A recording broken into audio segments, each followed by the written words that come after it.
Hello mga ka-guys, punta na naman po tayo, pakainin natin yung aso. Ang ipangalan natin sa ating aso na street dog is Mahmoud. Kawawa.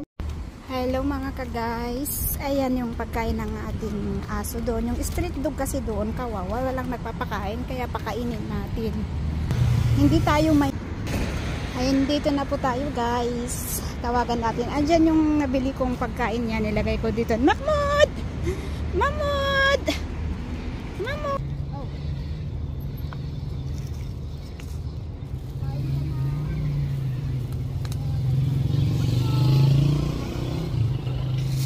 Ayan na, kailangan natin siyang pakainin kay kawawa naman siyang payat niya, oh. Payat siya, kailangan din niya yung tubig. Kaya masaya yung aso na bigyan pagkain. Nilagay ko doon sa puno yung pagkain niya, yung nasa plastic. Kay kawawa naman siya, walang nagpapakain.